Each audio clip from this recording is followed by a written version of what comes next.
পহেলা বৈশাখ খাবেন না এই গজবের ইলিশ আর পান্তা ভাত? আমি তো ইলিশ আর পান্তা ভাত খাই মাঝে মাঝে। ইলিশ পান্তা মজা আছে, অনেক মজা। বাকি পহেলা বৈশাখই খাইতে হবে, এটা গুনাহ। এটা কি গুনাহ? খুব বিষ বিষ লাগতেছে অন্তরে, না? জ্বলতেছে মনে হয় কিছু দিন। জ্বলবে না? আকাম করবেন তো, আমি বললে তো একটু জ্বলবে। আল্লাহ তাআলা বলেন, রহমতের নবী আসছেন মক্কা নগরীতে। মক্কার মানুষগুলো এখনো তাদের ওই চরিত্রের কোনো ভালো দিক এখনো আসে নাই। নবীও কাউকে কালেমার কথা বলেন না, নামাজের কথা, রোজার কথা বলেন না। সর্বশেষ আল্লাহ তাআলা কোরআন দিলেন। 40 বছরের পরে রহমতের নবী কোরআন পেয়ে দাওয়াতের কাজ শুরু করেন, আর মানুষকে বলে এক আল্লাহর ইবাদত করো, আল্লাহর কাছে মাথা নত করো, ইবাদত করো, মূর্তি পূজা ছেড়ে দাও। কিছুদিন পরে রহমতের নবী আবার বলে রহমানের ইবাদত করো। মুশরিক বেঈমানেরা কয়, ও আব্দুল্লাহর সন্তান, এতদিন তুমি এক আল্লাহর কথা বলেছো, আজ আবার তুমি রহমানের কথা বলো। বলো তোমার আল্লাহ একজন নাকি দুইজন? নবী বলেন একজন। তো বলো আবার আলাদা রহমানের কথা বললা, মানির রহমান বলো, রহমানকে? নবী বলেন অপেক্ষা করো, জবাব দিব। দয়াময় আল্লাহ রহমান কে? এই কথার জবাবে আর রহমান সূরা নিয়া কয়, জিবরাইল যাও রহমতের নবীর কাছে এই আয়াতগুলো জানায় দাও, আমি রহমানকে পরিচয় দিয়া দাও। রহমান হলেন তিনি, কোরআন শিক্ষা দিলেন যিনি। রহমান হলেন তিনি, মানুষ সৃষ্টি করলেন যিনি। আল্লাহ বলেন আমি রহমান, কেমন আগে কোরআন শিখাইয়া তারপরে মানুষ বানাইলাম। অথচ বাস্তবে দেখি তার উল্টা। আল্লাহ আগে আমাদের সৃষ্টি করেছেন, তারপরে আমরা বড় হয়ে কোরআন শিখেছি। এটাই তো বাস্তব। আমরা কি আগে কোরআন শিখছি? আমি এমন রহমান, আগে কোরআন শিখাইয়া পরে তোমাদের মানুষ বানাইছি। হাসরের ময়দানে আল্লাহ পাকের আদালতে একজনের ফয়সালা হবে, জাহান্নামে যাও, কোনো আমল নাই। ফেরেশতার হাতে হ্যান্ডকাপ লাগায় দেও, এর আমল নাই, কোনো নেক আমল, জাহান্নামে পাঠায় দাও। ফেরেশতারা যখন হাতে হ্যান্ডকাপ লাগাইয়া জাহান্নামের দিকে যাবে, এই আসামি বারবার পেছনে ফিরে তাকাবে। আল্লাহ বলবেন ফেরেশতারা দাঁড়াও, এই বান্দাটা বারবার পেছনে তাকায় কেন? ফেরেশতারা বলেন আল্লাহ আপনি জানেন, আমরা জানি না। আল্লাহ বলবেন আমি অবশ্যই জানি। ওই বান্দা বারবার পেছনে তাকাইয়া অপেক্ষায় আছে, আমি রবের একটু দয়া তার উপরে হয়নি, ও চায় আমি একটু দয়া করিনি। আচ্ছা দাঁড়াও তো, দেখি তো কোনো দয়া করার লাইন আছে। নবীজি বলেন, আল্লাহ বলবেন ফেরেশতাদের আমল নামাটা একটু তল্লাশি করো, দেখো কোনোদিন কোরআন শিখছেনি। আমল নামা তল্লাশি দিয়ে দেখবে কোনোদিন কোরআন হাতেও নেয় নাই। না, আল্লাহ নেয় নাই, কোরআনের সাথে সম্পর্ক নাই। আচ্ছা দেখো তো কোরআন ওয়ালা যারা, তাদের সাথে একটু সম্পর্ক আসেনি দেখো, এমন একজনের সাথে মহব্বত আছে কিনা যে আলেম। ফেরেশতারা আমলনামা তল্লাশি করে দেখবে, এমন কোনো পরিচয় নাই, জীবনে আলেমের সাথে মুসাফাও করে নাই। আল্লাহ কইবে এবার শেষবারে একটা ঝাড়া দাও। কি বলবে? দেখো এই বান্দার সাথে এমন কোন বন্ধু আছে নি যে বন্ধুর সাথে আলেমের মহব্বত আছে? ফেরেশতারা তল্লাশি দিয়ে দেখবে, হ্যাঁ এই বান্দার একজন বন্ধু আছে, ওই বন্ধুর সাথে আলেমের সম্পর্ক। আল্লাহ বলেন আজকে তো সুপ্রিম পাওয়ার নিয়ে আমি আল্লাহ বলছি, আমি রহিম নামের দরজা খুইলা রাখছি, রহমান নামের দরজা দিয়া, ওই সূত্রে টান দিয়া আলেমের মোহাব্বতের সূত্রে আমি তাকে জান্নাতি বানায় দিলাম। নূরের ফেরেশতারা ইলম ওয়ালাদের পায়ের নিচে তাদের পাখা বিছায়া দেন। হাত্তাল হিতানু ফিল মা, পানির মধ্যে যত মাছ আছে এগুলো কোরআনওয়ালা ইলমওয়ালার জন্য অল টাইম দোয়া করে। আল্লাহ তাআলা বলেন রহমতের নবীকে দুনিয়ায় যখন আমি পাঠাইলাম, মক্কার অবস্থা বড় খারাপ,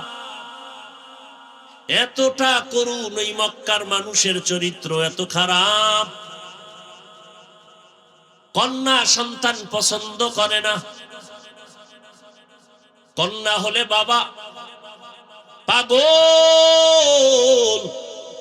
কত বাবা আপন কন্যাটার গলা টিপে দুনিয়াতে পাথর চাপা দিয়া মেরে ফেলেছে, অথচ তাকায় দেখছি যার ঘরে ছেলে আছে মেয়ে আছে, খবর নিয়ে দেখেন একটা ছেলের অন্তরে যেই পরিমাণ বাবার প্রতি মায়া ভালোবাসা, এর থেকে শতগুণ মায়া একটা মেয়ের অন্তরের ভেতরে চলে।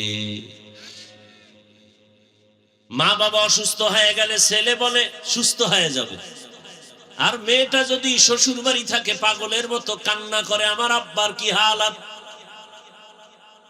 পাগলের মতো দৌড়ায়, আমার আব্বা অসুস্থ, ঘরে থাকতে চায় না, পাগলের মতো হয়ে যায়। রহমতের নবী বলেন আমিও চার কন্যার বাবা,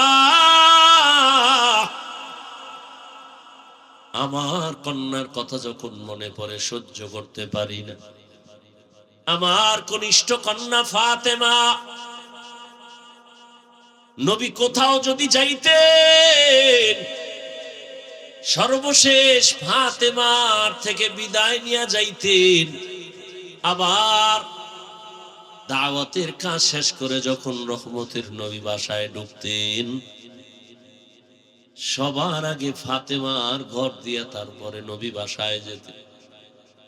একদিন নবী আসছে, তার নাতি হাসান হুসাইনের খবর নেই, ফাতেমার খবর নেই। আজ নবী ঘরের দরজায় সালাম দিছে, আসসালামু আলাইকুম ইয়া আহলাল বাইত। ঘরের থেকে কোনো আওয়াজ নাই, নীরব নিস্তব্ধ।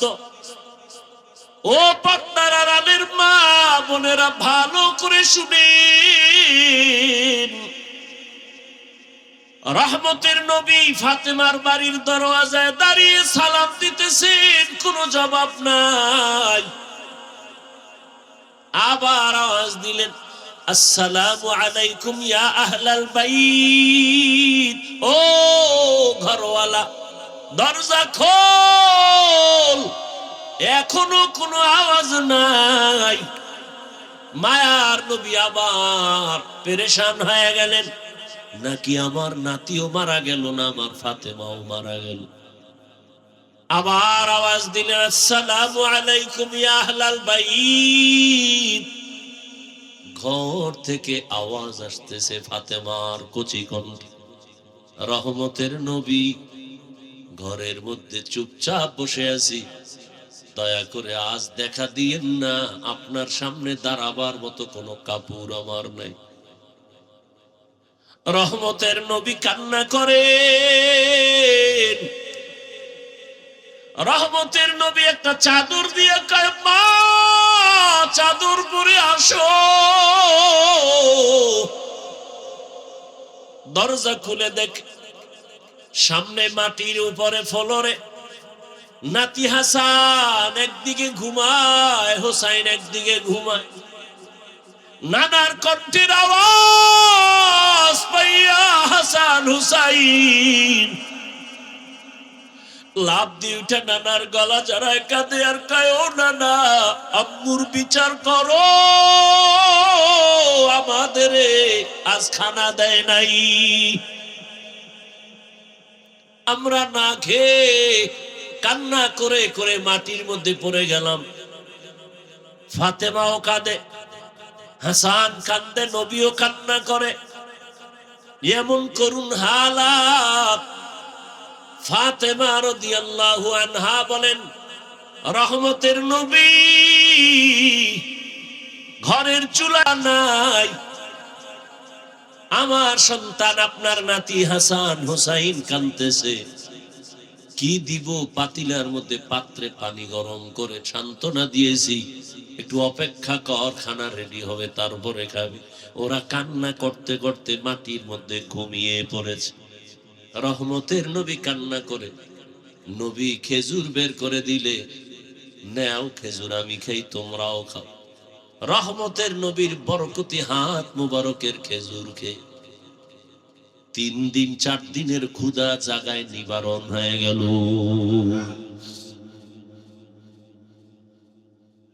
রহমতের নবীকে আমি হেদায়েতের বার্তা নিয়ে পাঠিয়ে দিলাম। মক্কার মানুষ এতটা খারাপ, কন্যা পছন্দ করে না, গলা টিপে মেরে ফেলে। কন্যা সমাজের বোঝা। অথচ আল্লাহ বলেন সন্তান আমি দেই কাউকে ছেলে দেই, কাউকে মেয়ে দেই, কাউকে দোনোটা দেই, কাউকে কোনোটাই দেই না। রহমতের নবী বলেন আমার একটা ছেলেও নাই, আমি 4 কন্যার বাবা। ও দুনিয়ার কন্যাওয়ালার বাবারা, শুকর আদায় করিও। যদি একটা কন্যা পাও, শুকর আদায় করো, তুমি একটা জান্নাতের মালিক হয়ে গেছো। 2টো কন্যা যদি পাও, শুকর আদায় করিও, তুমি 2 জান্নাতের মালিক। কন্যা হলে লাভ না ক্ষতি? কন্যা ছেলে হলে লাভ, কামাই করে খাওয়াবে। কয়জনে যে খাওয়ায়, বিয়া করলেই নাই, বউও নাই, ছেলেও নাই। বিষয় কি কয়, ঘরে আনছে ডানা কাটা ভরি। কি কাটা ভরি? ডানা কাটা ভরি আনার পরই ঘরে কয় তোর বাবার ডানা ভালো না, কেটে ফেল।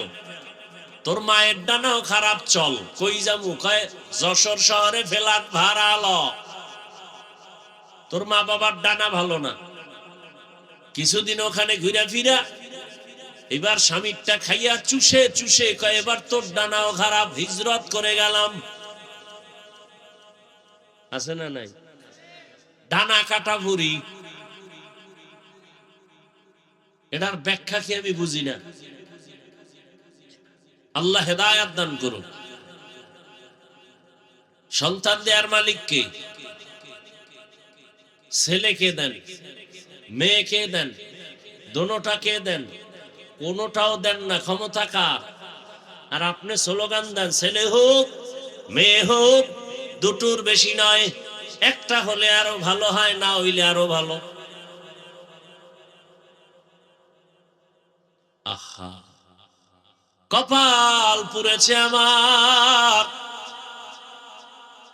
আল্লাহর জাতির কসম, ইসলাম রহমতের নবী নারীর মর্যাদা যে পরিমাণ বাড়িয়েছে, দুনিয়াতে কোন ধর্মে নারীর মর্যাদা বাড়ায় নাই। সব ধর্মে নারীর উপরে করেছে জুলুম। ইসলাম নারীর দিয়েছে অধিকার,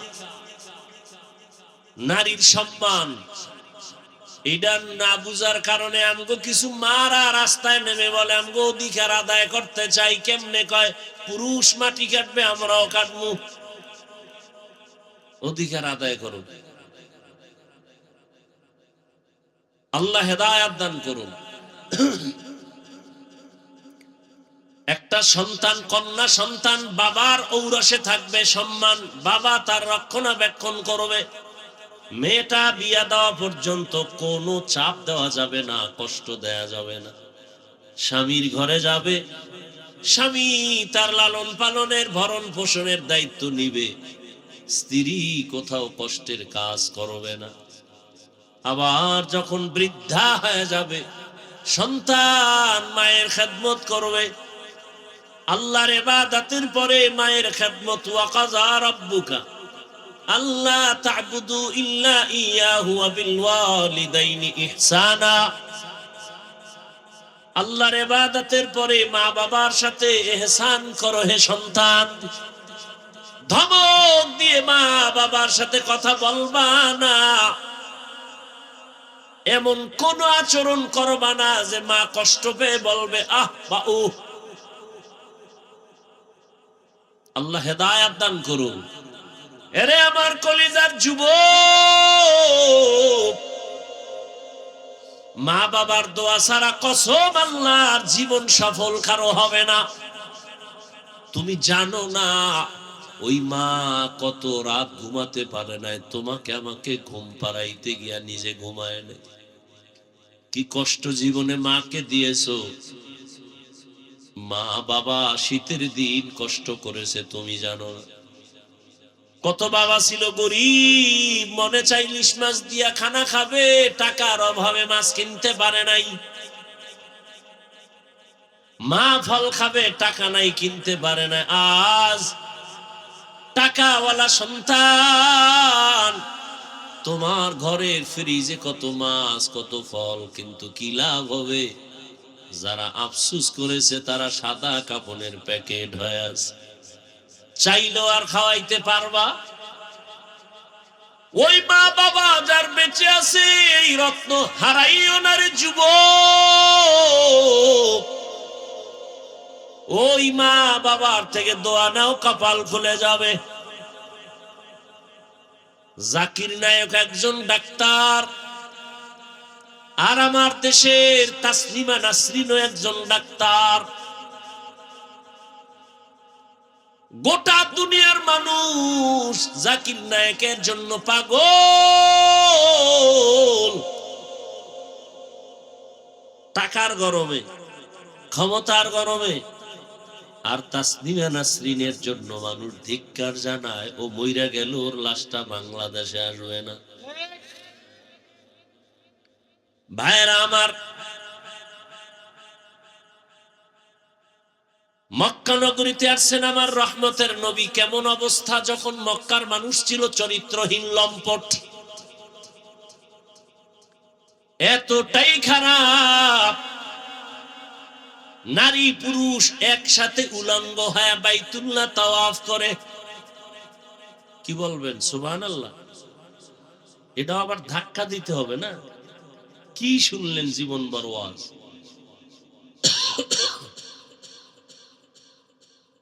এতটাই খারাপ,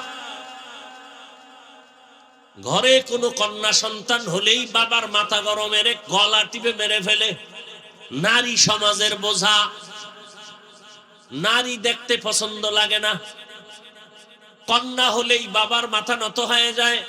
সমাজে মুখ দেখাবো কেমনে? ছেলে হলে খুশি। বুঝেন কত খারাপ। ১৫০০ বছর পর আমার দেশের সমাজে এখনো কিছু কুলাঙ্গার আছে, মেয়ে হলে বেজার হয়।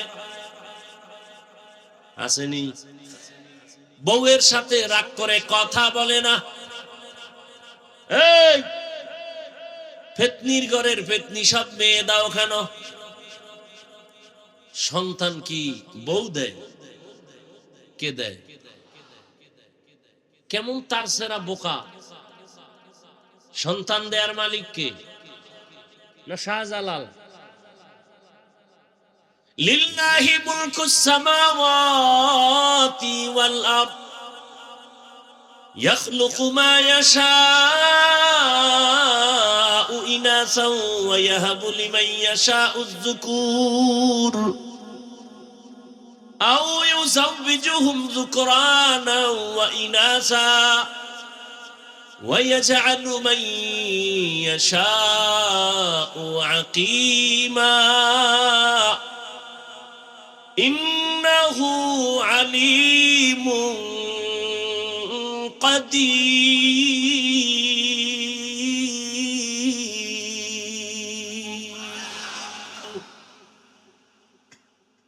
আসমান জমিনের মালিক কে? খালি মানুষের পাওয়ারের মালিক জনগণ। এটা আল্লাহর কাছে নাই। হ্যাঁ, যদি কেউ বলে সব ক্ষমতার মালিক জনগণ, কে সব ক্ষমতার মালিক? কে? আহা, দান করেছেন। সাউন্ড স্পষ্ট করেন। আপনাদের কাছে ব্যাগ রুমাল নিয়ে যাবে, নগদ সবাই কিছু দেওয়ার চেষ্টা করি, ১০০০, ৫০০, ১০০ যা পারি। যাদেরকে দায়িত্ব দেওয়া আছে ব্যাগ নিয়ে দ্রুত নামেন। ব্যাগওয়ালারা নামেন, চতুর্দিক থেকে নামান। কেউ খালি ফিরাবো না ইনশাআল্লাহ। কম বেশি সবাই দেওয়ার চেষ্টা করি, আল্লাহ সবার দান কবুল করেন।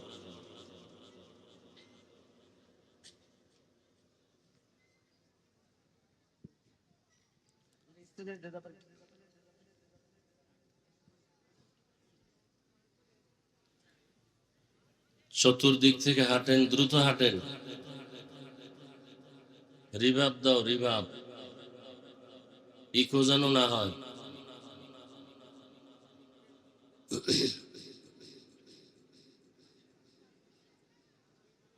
ঘড়ি মরি নাই কিছু, এখানে টাইম দেখার।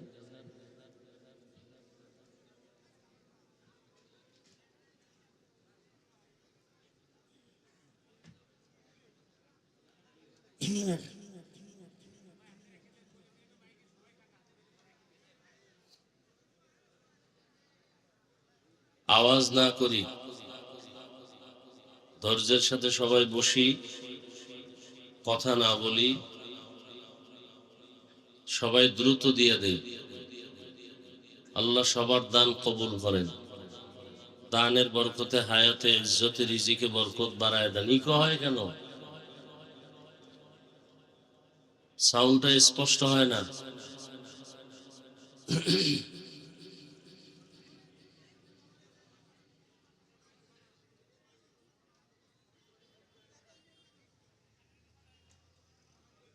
আলহামদুলিল্লাহ, আলহামদুলিল্লাহ الذي جعل الشمس والقمر بحسبان والنجم والشجر يسجدان وفضل زمانا على زمان كما فضل مكانا على مكان وإنسانا على إنسان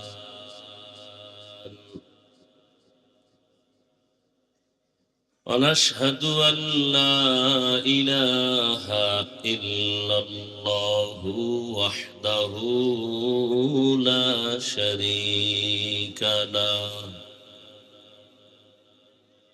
لا ضد له ولا ند له ولا مثل له ونشهد أن سيدنا وسندنا وحبيبنا وحبيب ربنا وطبيبنا وطبيب قلوبنا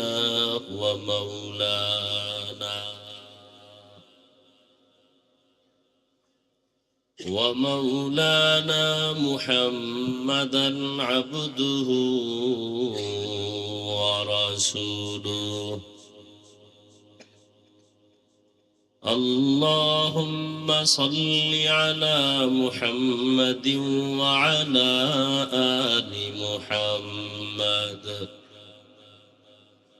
كما صليت على إبراهيم وعلى آل إبراهيم إنك حميد مجيد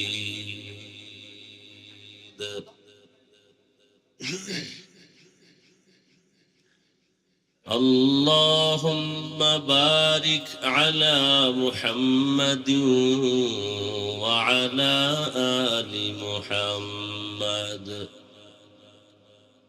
كما باركت على إبراهيم وعلى آل إبراهيم إنك حميد مجيد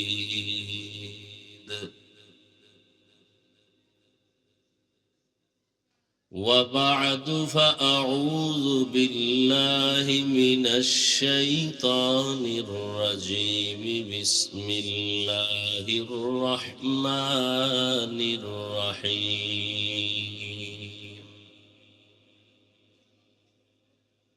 الرحمن علم القرآن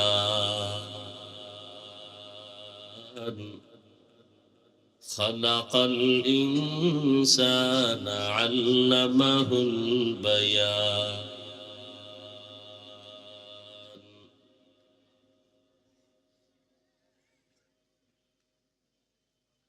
وقال النبي صلى الله عليه وآله وسلم: خيركم من تعلم القرآن وعلمه. صدق الله مولانا العظيم وصدق رسوله النبي الأمي الكريم، ونحن على ذلك من الشاهدين والشاكرين والذاكرين، والحمد لله رب العالمين. سبحانك لا علم لنا إلا ما علمتنا إنك أنت العليم الحكيم. رب اشرح لي صدري ويسر لي أمري واحلل عقدة من لساني يفقه قولي.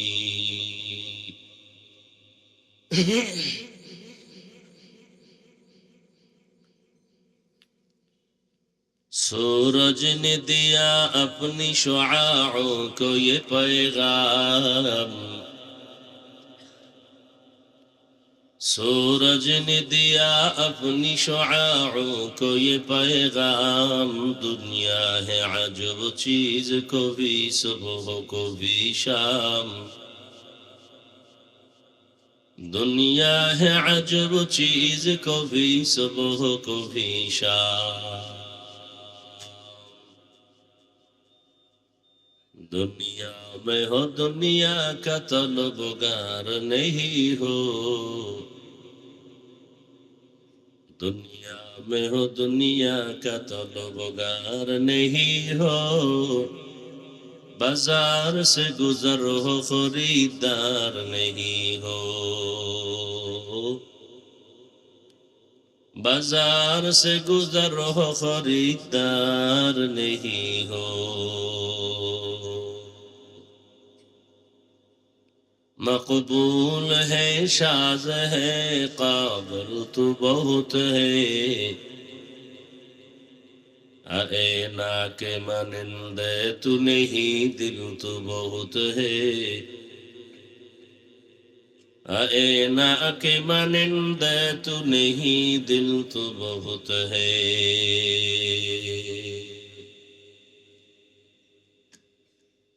অধ্যকার মাহফিল 11 এপ্রিল 2026। সভাপতি জনাব শহীদুল ইসলাম শহীদ সাহেব, হযরত উলামায়ে কেরাম,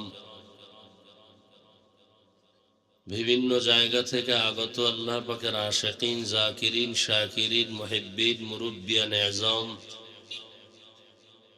কলিজার টুকরা আমার সমবয়সী যুবক বন্ধুগণ, স্নেহের ছোট ভাই, পর্দার আড়ালে মা বোনেরা, দয়াময় রব্বুল আলামিনের দরবারে শুকর যে আল্লাহ আমাদেরকে সুস্থ রেখেছেন, আলহামদুলিল্লাহ। জীবনের এক অমূল্য সম্পদ আমাদের সুস্থতা। টাকা পয়সা বাড়ি গাড়ি অনেক কিছুই যদি থাকে আর আপনি অসুস্থ থাকেন, এ জীবনের কোনো দাম নেই। টাকা পয়সা বাড়ি গাড়ি না থাকলেও আল্লাহ যদি সুস্থ রাখেন, এর থেকে সুখের জীবন আর হতে পারে? আল্লাহ আমাদের সুস্থতাকে দায়েমান কবুল করেন। আমাদের মাঝে এখনো যারা অসুস্থ তাদেরকেও পূর্ণ সুস্থ করে দেন। আমাদের মাঝের থেকে যারা বিদায় নিয়ে কবরস্থ হয়ে আছেন, আল্লাহ তাদেরকে জান্নাত দান করেন। রমজানুল মুবারকের ঈদ, ঈদুল ফিতর, এর পূর্বে ও পরে যারা দুর্ঘটনায় হঠাৎ করে জীবন দিয়ে দিল, পানির মধ্যে, গাড়ির নিচে, যেই মৃত্যুর ঘটনাগুলো দেখে সহ্য করা যায় না, আল্লাহ তাদেরকে শহীদি মর্যাদায় জান্নাত দান করুন। আমাদেরকে আল্লাহ চলার পথে কুদরতের দ্বারা ইজ্জতের সাথে হেফাজতের ব্যবস্থা করুন।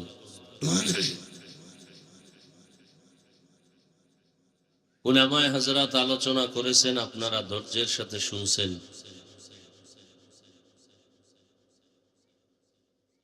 আমার আসতে একটু বিলম্ব হয়েছে, মূলত সংকট গাড়ি নিয়ে আসা, তেলের সমস্যা, যুদ্ধের পরিস্থিতি কারণে এক পর্যায়ে নিয়ত করেছিলাম আজকে আর আসা হবেই না। মাগরিবের সময় ভিন্ন ব্যবস্থা করে এরপরে আসছি, রওনা দিয়েছি মাগরিবের নামাজের পরে ঢাকা থেকে। যদি গাড়ি না হতো তো আজকে আর আসতাম না।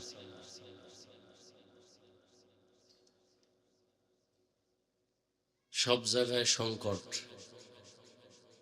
দোয়া করি আমাদের এই অস্থিতিশীল পরিবেশ, বিশ্বময়, এর থেকে গোটা জাতিকে, গোটা দুনিয়াওয়ালাদেরকে স্বাভাবিক জীবনে আল্লাহ ফিরাইয়া দেন। আপনারা যারা তেলের লাইনে নাই, আপনারা মনে করেন বিপদ খালি আমগো। যদি আর 2-4টা মাসে যুদ্ধ অব্যাহতভাবে চলে, পুরো পৃথিবীটা পঙ্গু হয়ে যাবে। নিত্য দ্রব্যের দাম নাগালের বাহিরে চলে যাবে। তরু তরকারি, খানা দানা যা কিছু আছে, এক কথায় দুর্ভিক্ষ নেমে আসবে এই জমিনের মধ্যে। আল্লাহ এর থেকে আমাদেরকে হেফাজত করেন। এ দোষ কোনো বেঈমানকে দিয়া লাভ নাই। মানুষের জীবনের বেশিটা ক্ষতি করেছে মুনাফিকের গোষ্ঠীরা। মুনাফিক কারা? যারা ইসলামের ব্যানার ব্যবহার করে কিন্তু কাজ করে ইহুদির চেয়েও খারাপ। এ কারণে কাফের ভালো, মুনাফিক ভালো না। কাফেরের সাথে সমাজে চলার অনুমতি আছে ইসলামে, মুনাফিকের সাথে চলার অনুমতি নেই। কিন্তু মুনাফিক চিনবেন কি করে? আমার মতোই তো সব টুপিওয়ালা, পাগড়িওয়ালা, বরং আমাদের থেকে তাদের চেহারা আরো ভালো, আরো স্মার্ট। বড় কঠিন হালাত। আজকে মুসলিম বিশ্বের কাছে এত সম্পদ, আমার দেশেও সম্পদ কম নাকি? চোরের কারণে আমরা এই সম্পদ হারিয়ে ফেলেছি। সৌদি আরব, লেবানন, কুয়েত, কাতার, ইরাক, এরপরে মিশর, সব মুসলমান এক হয়ে গেলে আমেরিকা কেন, রাশিয়া কেন, কোন বেঈমানের চোখ উঠায় তাকাবারও তো সুযোগ নেই। কিন্তু যে অন্তরে নেফাকি, মুসলমানকে ধ্বংস করবে মুসলমান দিয়া। আমাদের হুজুরের বিরুদ্ধে আওয়ামী লীগ, বিএনপিরা কিচ্ছু করতে পারে না, ওদের সাহসী হয় না। এই সাহস যোগায় আমগো লাইনের কিছু টুপিওয়ালা মুনাফিকেরা। আওয়ামী লীগের বাবার ক্ষমতা নাই একজন আলেমের বিরুদ্ধে চোখ উল্টায় কিছু বলবে। বিএনপির 14 পুরুষেরও ক্ষমতা নাই আলেমদের দিকে আঙ্গুল তুলবে। এই সাহসটা পাই মুনাফিকের কারণে, শুধু মুনাফিকের কারণে। তাবলীগ খারাপ এই কথা বলার সাহস পায় কেমনে? আর এক দল টুপিওয়ালা খারাপ বলে, ওই সুযোগে অন্যরাও খারাপ বলে। না হয় যে আউযুবিল্লাহ বিসমিল্লাহ পারে না, নামাজ নাই, রোজা নাই, হালাল নাই, হারাম নাই, সে কোনোদিন তাবলীগের বিরুদ্ধে সাহস পাবে না কথা বলতে। কোন ইমামের বিরুদ্ধে কথা বলতে সাহস পাবে না, কোন আলেমের বিরুদ্ধে কথা বলার সাহস পাবে না। কিন্তু কই, আওয়ামী লীগেও তো আলেম আছে, ওলামা লীগ, বিএনপির মধ্যেও আলেম আছে। কি কর না কেন? ওলামা দল আছে না? সত্য কথা বলতে সমস্যা? এই কিছু তার সেরা মনে করে আমি আওয়ামী লীগের গাড়ি লইতেছি, বিএনপির গাড়ি লইতেছি। সাইজ করতেছে আমগো জাতি বেইব, এ বুঝার মতো কোনো মেধা নাই। এইরকম তার সেরা এখানে বহুত বসা আছে। ফট করে কবি হুজুরে রাজনীতির ওয়াজ করে, জুতা দিয়া কানের পর্দা ফাটায় দেওয়া উচিত। বেয়াদব কোথাকার।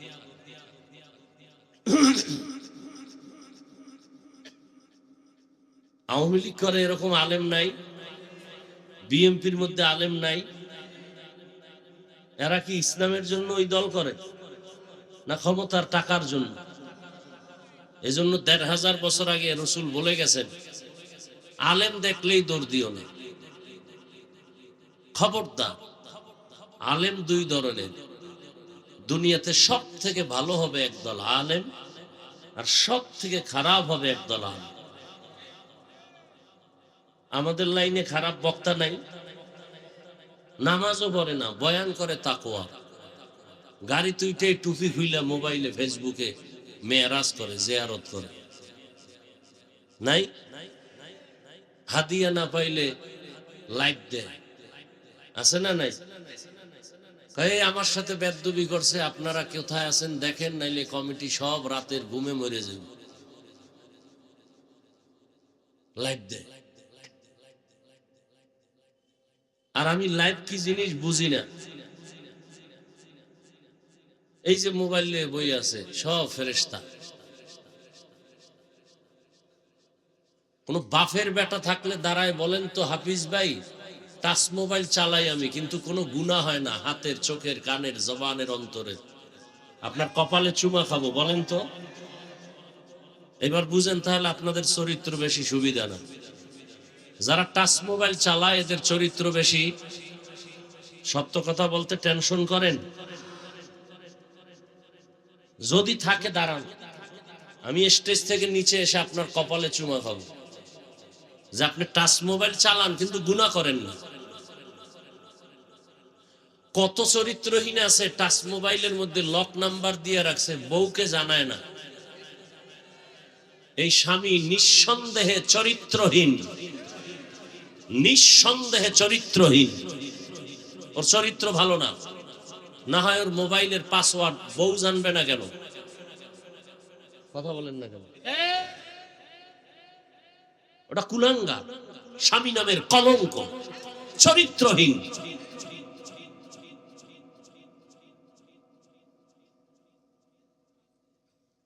যেই স্ত্রী মোবাইলে লক নাম্বার রাখে, স্বামীকে জানতে দেয় না, ওই স্ত্রীটাও চরিত্রহীন। আল্লাহ হেদায়েত দান করুন। বসছেন বেহেশতের বাগানে, মোবাইলটা লইয়া করতেছেন কবিরা গুনাহ। বাহ, সাম কপাল। হ্যাঁ, বসছেন বেহেশতের বাগানে। কেমন বাগান? রসুল বলেন বসার সাথে সাথে সব গুনাহ মাফ। কিন্তু সান কভাল্লারা মোবাইল নিয়ে ছবি উঠিরা গুনাহ, কবিরা গুনাহ। যারা মোবাইল নিয়ে ছবি তুলতেছে, পৃথিবীর কোন মুফতি সাহেবের বাবার ক্ষমতা নাই এই ছবি উঠানো হালাল বলার কোন সাহস আছে? স্পষ্টই ছবি তোলা হারাম, হাজার কোটিবার কবিরা গুনাহ হারাম।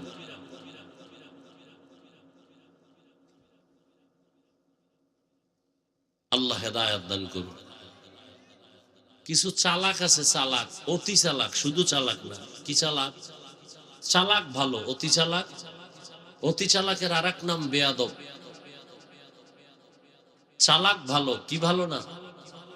অতি চালাকের আরেক নাম কি?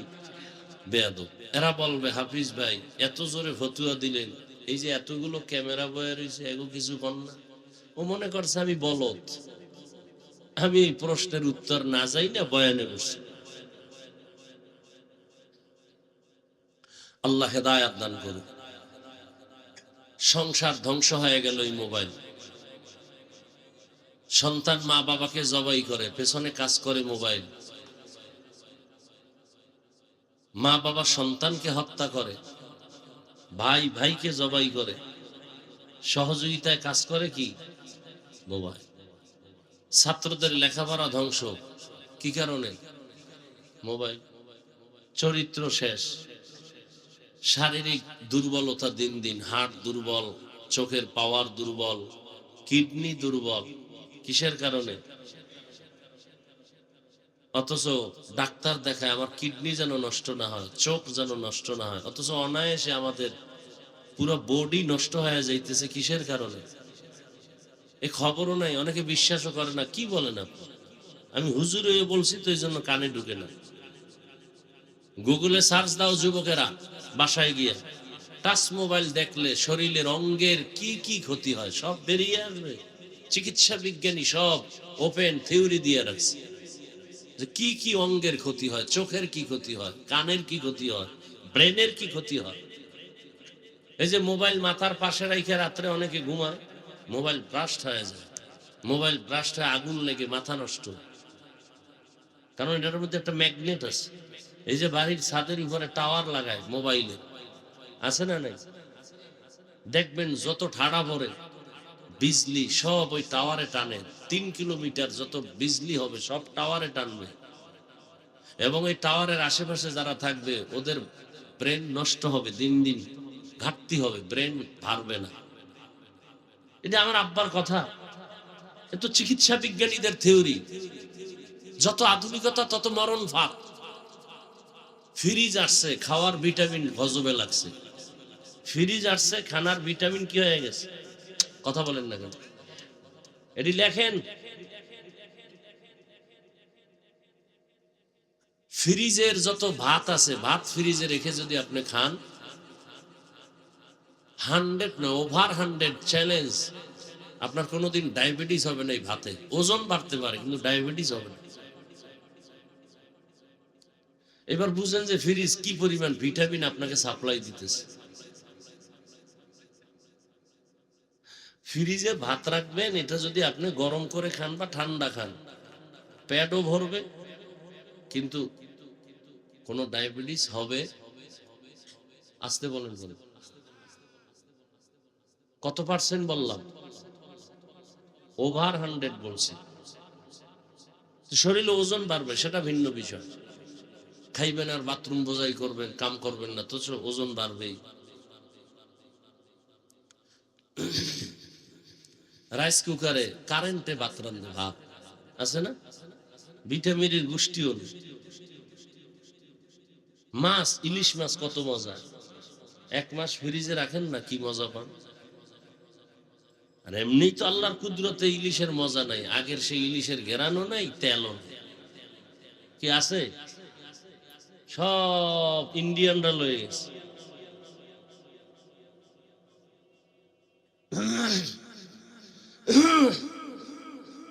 পহেলা বৈশাখ খাবেন না এই গজবের ইলিশ আর পান্তা ভাত? আমি তো ইলিশ আর পান্তা ভাত খাই মাঝে মাঝে। ইলিশ পান্তা মজা আছে, অনেক মজা। বাকি পহেলা বৈশাখী খাইতে হবে, এটা গুনাহ। এটা কি গুনাহ? কি খুব বিষ বিষ লাগতেছে অন্তরে না? জ্বলতেছে মনে হয় কিছু দিন। জ্বলবে না, আকাম করবেন তো, আমি বললে তো একটু জ্বলবেই। আপনি আকাম করেন এতে দোষ নাই, আমি বলি কেন এটা দোষ না? মরাডারে মারো কেন, লড়ে কেন? অন্তর এত নষ্ট হয়ে গেছে, ভালো কথা শুনতেও চায় না।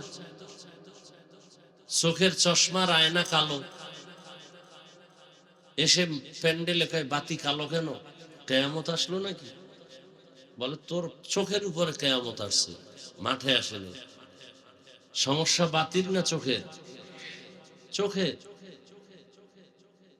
তাবলিগ ভালো, পীর মুরিদি ভালো, কওমি মাদ্রাসা ভালো, আলেম ওলামা ভালো, যারা ভালো বলে না এদের অন্তর খারাপ।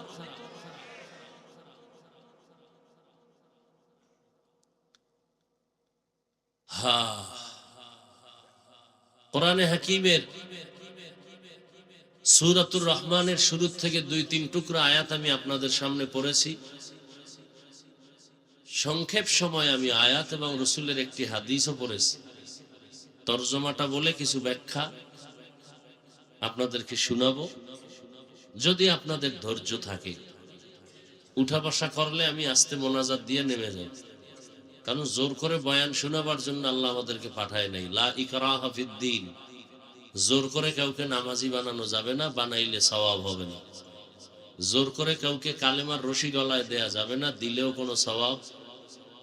যে দাড়ি রাখবে না তাকে জোর করে দাড়ি রাখানো যাবে না, রাখাইলে সওয়াব। তাহলে কি করা যাবে? শুধু বুঝানো যাবে। এই ওয়াজ মাহফিল শুধু বুঝাইতেছি, এটা করলে লাভ, এটা করলে ক্ষতি, এই বুঝিয়ে দিতেছি। তাবলীগওয়ালাদেরও একই কাজ। তবে ভাষা হয়তো কারোটা একটু নরম, কারোটা গরম মানুষ হিসাবে, সেক্ষেত্রে ক্ষমা চাই, আল্লাহর কাছেও ক্ষমা চাই, আপনাদের কাছেও ক্ষমা চাই। মানুষ হতে পারি না। মানুষ হতে পারলে তো যারা মানুষ হইছিলেন এগুলো বয়ান লাগে না। চট্টগ্রামের পটিয়া থানার মেইন কেন্দ্রে একটি মাদ্রাসা আছে, বিশাল বড় জামিয়া ইসলামিয়া পটিয়া মাদ্রাসা। ওই মাদ্রাসার বাণী প্রতিষ্ঠাতা মুফতি আজিজুল হক রহমতুল্লাহ আলাইহি, এরা মানুষ ছিলেন। স্টেজে বসে নাহমাদুহু বললেই পুরো ময়দানের মধ্যে একটা কিয়ামতের আলামত শুরু হয়ে যেত। এরা ছিলেন মানুষ। এদেরকে দেখলেই জাহান্নামী মানুষগুলো জান্নাতের পথে আসার জন্য পাগল হয়ে যেত। আমরা মানুষ হইতে পারিনি। বক্তা হয়েছি ঠিক, মাওলানা হয়েছি এটাও ঠিক, মানুষ হতে পারিনি। মানুষ বড় ভিন্ন জিনিস। মানুষকে আবার বয়ান করব কেন? দেখেন, আমরা মানুষ, মুসলমান, আপনার আমার আল্লাহ এক, নবী এক, কোরআন এক, কাবা এক, ধর্ম এক, কালেমা এক, কি না আলাদা? অথচ আমি দাড়ি রাখি, আপনি দাড়ি রাখতেই চান না। আপনিও মুসলমান, আমিও মুসলমান, আপনার আল্লাহ আমার আল্লাহ দুই না এক? তাহলে আপনাকে দাড়ির জন্য আলাদা বয়ান দিতে হবে কেন? টুপির জন্য বয়ান দিতে হবে কেন? সুন্নতের বয়ান দিতে হবে কেন? সুদের বিরুদ্ধে আপনাকে বুঝাতে হবে কেন? ঘুষের বিরুদ্ধে আপনাকে বয়ান করে বুঝাতে হবে কেন? ওই যে একটু আগে বলছি, আসলে মানুষ হতে পারি না।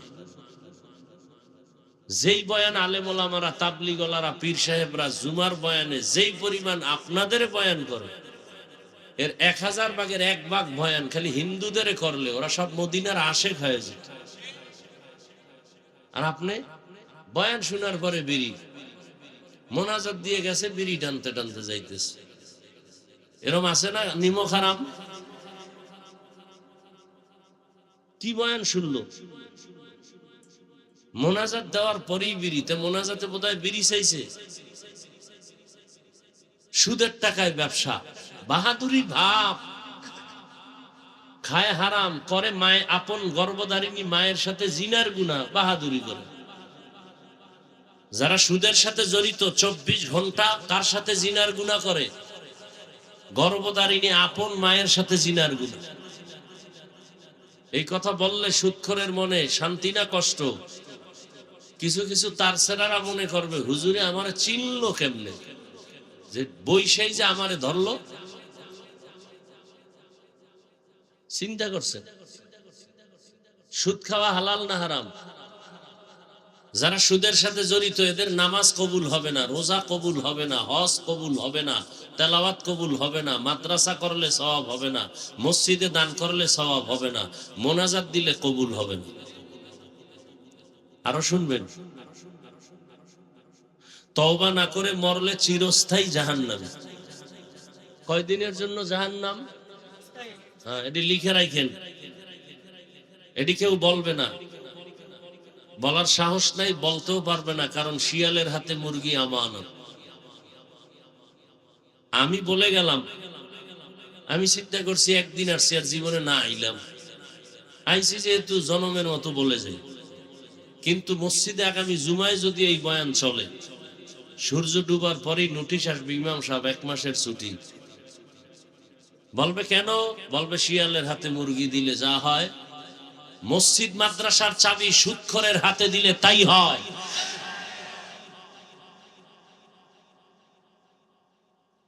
আল্লাহ হেদায়েত দান করুন।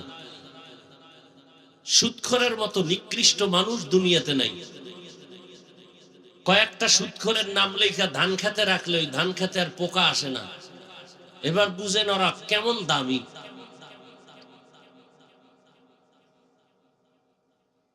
তবে আপনি লিখে দিলে হবে না, ভালো কোনো আমলওয়ালার দ্বারা লেখাই নিতে হবে। আপনি তো হাত না পাক, চোখ না পাক, জিহ্বা না পাক, অন্তর না পাক, আপনার কাজ হবে না। রাগ করতেছেন? আরে আমি আপনাকে এলাকায় থাকবো, এত ভয় কি? ইমাম সাহেব বললেন না ভয় আছে যে আগামী জুমায় পরের জুমায় দেখা হইব, একটু লজ্জা। হ্যাঁ, আল্লাহ হেদায়েত দান করুন।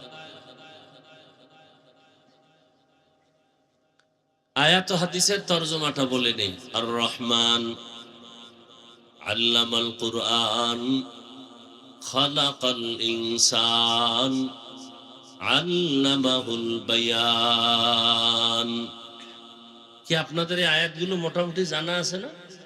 হ্যাঁ, এই আয়াতের বিষয়বস্তু হলো মানুষ কাকে বলে। একটু আগে বলছি না আমরা মানুষ হতে পারি না, এই ব্যাখ্যাটা শুনলে বুঝবেন আসলেই আমরা কুত্তার চেয়েও খারাপ। হিংসা করা এটা কি মানুষের স্বভাব না কুত্তার স্বভাব? তাহলে আমি দেখতে মাওলানা মানুষ, কিন্তু হিংসা থাকলে আমার চরিত্রটা কুকুর থেকেও খারাপ। দলিল কোরআনের আয়াত 9 পারা সূরা আরাফ। সুযোগ আসতেছে বলবো, সময় থাকলে। আসলে বয়ান করার উদ্দেশ্য কি? বয়ানের মূল উদ্দেশ্য হলো জাহান্নাম থেকে জান্নাতের রাস্তা দেখানো। কি ভাই, আমার বয়ানের দ্বারা যদি আপনি জাহান্নাম থেকে বাঁচার পরামর্শই না পান, কোরআন হাদিস অনুযায়ী জান্নাতে আগাবার সেই পরামর্শ না পান, তো এটা বয়ানের মাকসাদ তো হাসিল হয় না। প্রত্যেকটা বয়ানের উদ্দেশ্য, বক্তার উদ্দেশ্য হবে একটা আল্লাহ ভোলা মানুষকে আল্লাহর দিকে আগায় দেওয়া। তাআল্লুক মা আল্লাহ, আল্লাহর সাথে কিভাবে সম্পর্ক তৈরি হবে, এই বয়ান। আর বয়ানের দ্বারা যদি আল্লাহর সাথে সম্পর্কের সেই বিশ্বাসটা, সেই অনুভূতিটা না আসে, তো কিসের বয়ান এগুলো? আপনাকে এত বয়ান করে, যে একটু আগে বললাম আমিও মুসলমান আপনিও মুসলমান, আমি টুপি খুলতে চাই না আপনি টুপি দিতে চান না, কারণ কি? আপনার আমার আল্লাহ এক, নবী এক, কোরআন এক, কাবা এক, ধর্ম এক, কালেমা এক। আমি দাড়ি কাটতে চাই না আপনি রাখতে চান না, কারণ কি? আমি বেপর্দায় চলতে চাই না, লজ্জা, আপনি বেপর্দায় পর্দা করতে চান না, লজ্জা, কারণটা কি? আপনাকে টাকা দিব 500 টাকা, আপনি টুপি পরেন, এরপর কেমন তোর টাকা তুই খাইয়া মর, টুপি দিব না, মাথা গরম। আর আমাকে যদি বলে তোমাকে চেয়ারম্যান এমপি বানাবো, তুমি টুপি আর দাড়ি কেটে ফেলো, বলবো পৃথিবী দিয়া দাও, তারপরও দাড়ি কাটবো না। বিষয়টা কি? বিষয় কি? বিষয় কিচ্ছু না। ধোঁয়ার গন্ধ আসে কেন?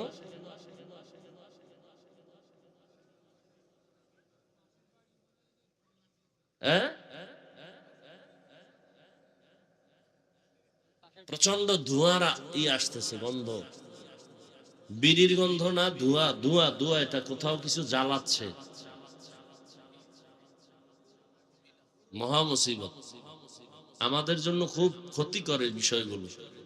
ওই আইসা ঢুকছি রুমে, একেবারে হুজুরে আসবে, একেবারে খুব মোহাব্বত লাগে, এমন স্প্রে মারছে, 5 মিনিট গামছা দিয়ে নাকটা আটকায় রাখছে।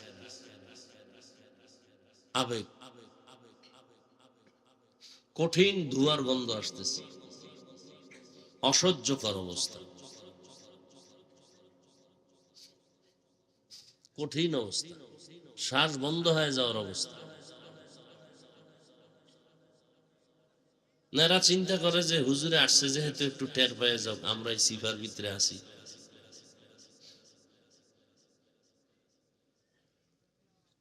কতটা ক্ষতিকর এগুলো। ফ্যান দিলে দিতে হবে সামনে থেকে, সামনে থেকে এদিকে দিতে হবে, তাও আস্তে দিতে হবে, জোরে না। আবার এই তো আর এক মেশিন ছাড়লেন আওয়াজ দিয়ে, বন্ধ করেন, বন্ধ করে দেন।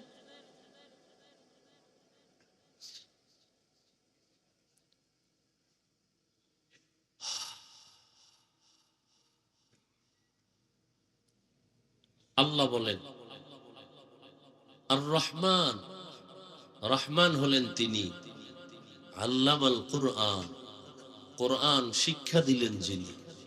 খালাকাল ইনসান, রহমান হলেন তিনি, মানুষ সৃষ্টি করলেন যিনি। আল্লামাহুল বায়ান, রহমান হলেন তিনি, বয়ান শিক্ষা দিলেন যিনি। নবীজি বলেন খায়রুকুম মান তাআল্লামাল কুরআনা ওয়া আল্লামা, দুনিয়াতে ওই ব্যক্তি বড় দামি, বড় সম্মানিত যে কোরআন শিখে অন্যদের কোরআন শিক্ষা প্রদান করে। তরজমা শেষ। হাদিসের উপরে 2-4 মিনিট কথা, এরপরে আয়াত নিয়ে কথা বলি। নবীজি বলছেন দুনিয়াতে শ্রেষ্ঠ ওই ব্যক্তি যে কোরআন শিখে, বলেন না কেন, সহযোগিতা করেন, অন্যকেও শিক্ষা দেয়। তাদের মতো দামি আর কেউ নাই।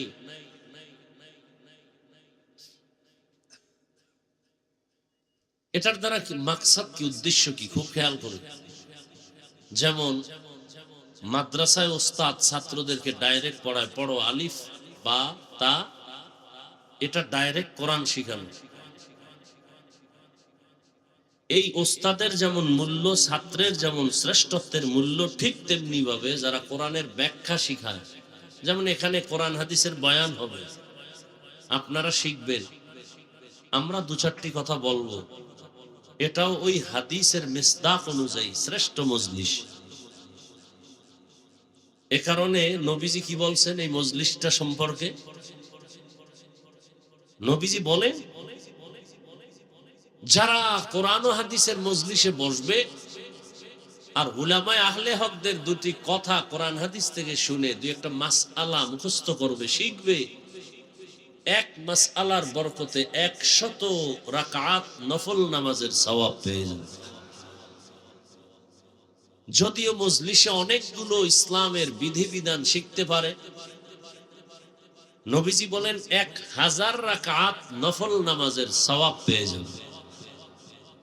আরো কত বরকতের কথা। এই যুবক, ঢুকলা কেন আর উঠো কেন? আমাদের ক্ষতি করার জন্যই আল্লাহ তোমাদের দুনিয়ায় পাঠাইছেন। জীবনে উপকার হবে না তোমাদের দ্বারা, হ্যাঁ, এইটাই কাম।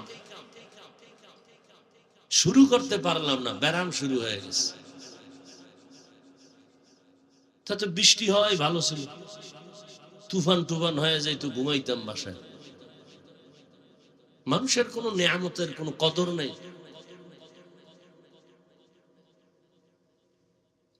বসার যদি দীর্ঘ টাইম বসার অভ্যাস না থাকে, কেন আমাদের চোখের নজরে থাকেন? আপনারা দূরে থাকেন, কমিটি মাইক লাগাইছে না দূরে, আপনাদের ব্যারামওয়ালাদের জন্যই তো এত দূরে মাইক লাগানো, যে বহু দূরে বসে বিড়ি টানবেন আর ওয়াজ শুনবেন, ফজর নামাজ না পড়ে ঘুমাবেন, খালাস। আমাদের সামনে আসবেন, বসবেন, আবার ডিস্টার্ব কেন করবেন? অন্যের ক্ষতি কেন করবেন বলেন? কত মানুষ বসে বয়ান শুনতেছে, আপনি উঠে গিয়ে কতটা ডিস্টার্ব করেন।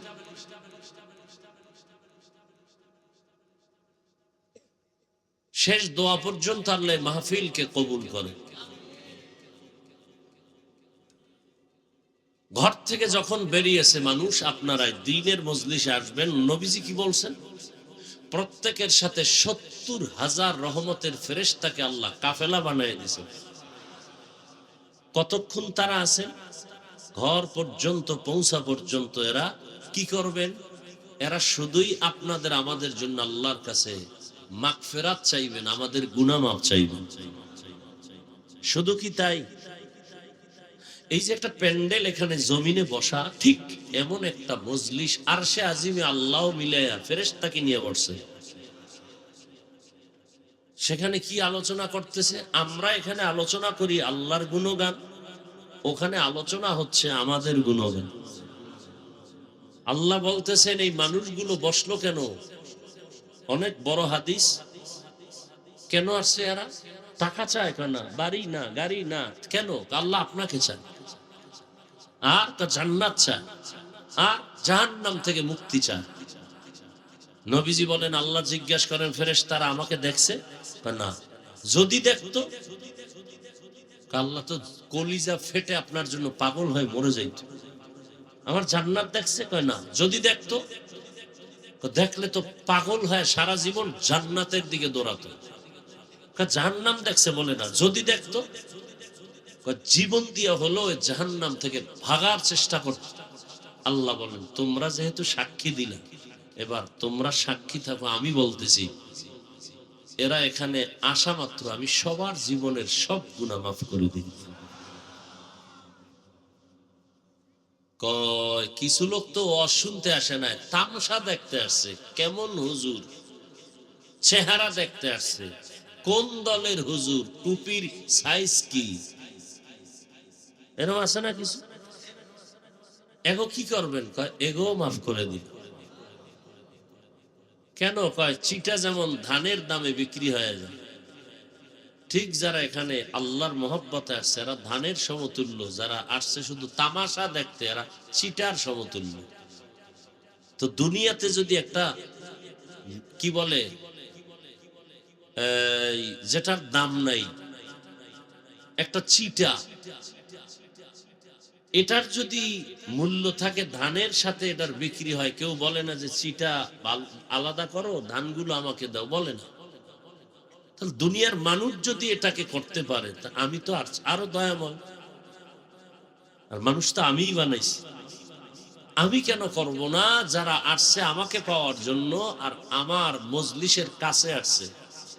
একটা লোক আতরের দোকানের পাশে দাঁড়ানো, দাঁড়ায় ঘেরান পাইতেছে মজা, আর একজনে কিনা পকেটে নিতেছে। ওই লোকটারও মনে চায় কি চায় না? চায়। টাকা নাই, টাকা না থাকলে কি হবে? ঘেরান পাইনি, পাইনি না, ওইটা আবার কোনো আটকায় রাখা যায়? পাইতেছে। ওই ঘেরানটায় মজা আছে না নেই? আছে। টাকা না থাকলেও, কিনতে না পারলেও তো ঘেরান পা। ঠিক যারা ময়দানের পাশে আসছে, ওয়াজ শুনতে আসে নাই, এরাও তো কিছুটা আল্লাহর মোহব্বতের ঘ্রাণ এখান থেকে পাবে। অতএব এদের বরকতে আল্লাহ ওদেরকেও মাফ করে দেয়। এত বড় মজলিসে আসিয়া বসার পরেও কি মোবাইলটা হাতে নেওয়ার মানে কি? আচ্ছা 24 ঘন্টাই তো এই মোবাইল নিয়ে থাকেন। এই স্বামী, বউরে সময় দাও না বাবা, এই মোবাইল। বাবা সন্তানকে সময় দেয় না, মোবাইল। তো 24 ঘন্টাই তো বাথরুমে গিয়েও মোবাইল। আল্লাহ নিয়ে আসছেন বেহেশতের বাগানে, 2 ঘন্টা মোবাইল না চালাইলে কি হবে?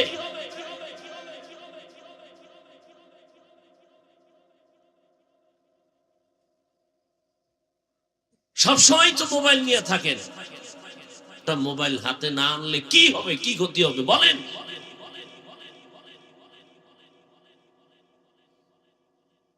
না দেখাচ্ছেন আমি মোবাইলওয়ালা, তবে আমারে দেখাইলে ক্ষতি হবে। বয়ানের পরে দেখবেন জিনেরা মোবাইল নিয়ে গেছে। বহু জিন এখানে আছে মোবাইল নেওয়ার জন্য। জিনেরা দেখা যায়, মোবাইল চোরেরও দেখা যায়। খালি কপালে হাত দিয়া মাইকলারা কইবে মোবাইল ঘোষণা দাও, আবার ওই স্টেজের তলে জুতার তলে খুঁজে মোবাইল নিয়েছে, জিনে তলে খুঁজে মোবাইল, এখানে মোবাইল আছে। মোবাইল দেখাইয়েন না, জিনরা দেখলেই কিন্তু টার্গেট করবে যে না এইটা নিলে 2 দিনের বাজার হবে। দেখাইয়েন না, জিনেরা দেখলেই কিন্তু নিয়ে যায়। শেষে আমও যাবে, সালাও যাবে।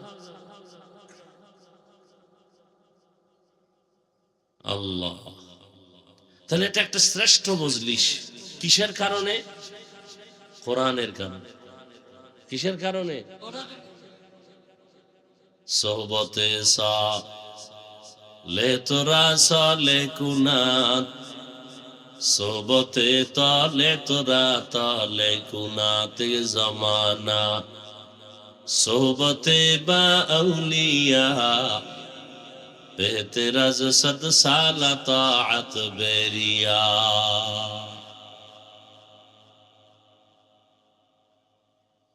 কোরআনের বরকতে এত সম্মান।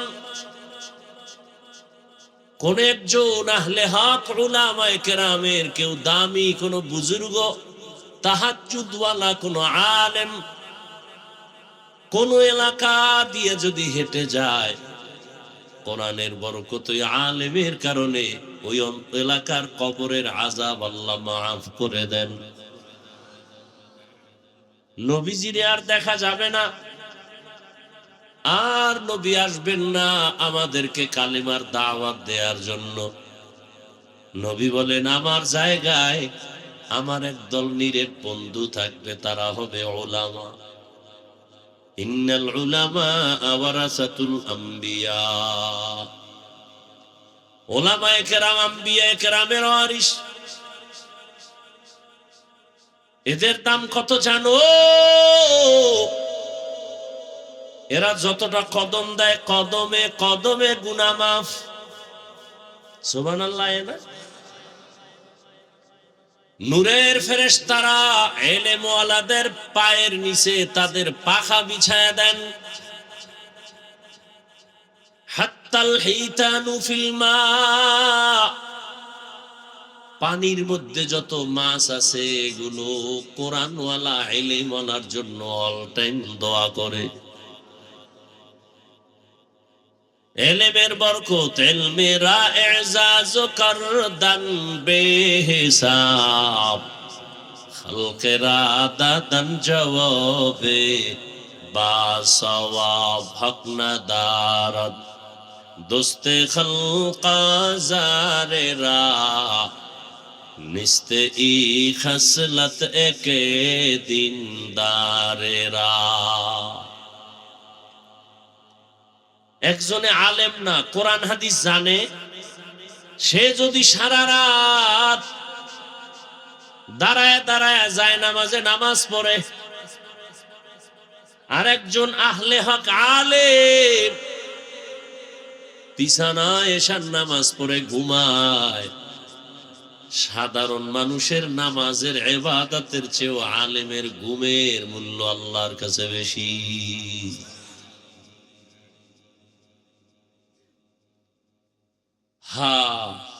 কত মর্যাদা! কিয়ামত পর্যন্ত এই জাতিকে জান্নাতের পথ দেখাবে একমাত্র উলামায়ে আহলে হক।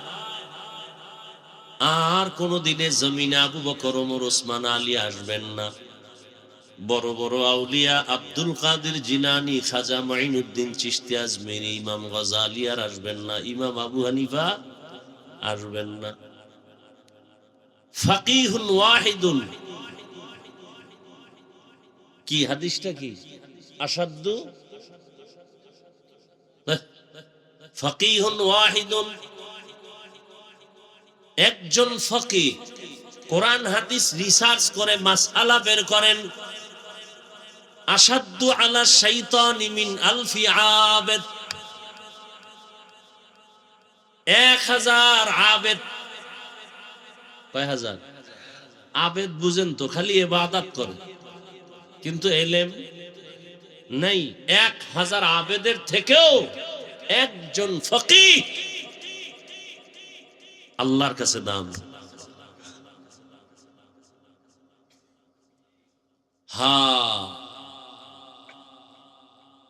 ভাইরা আমার,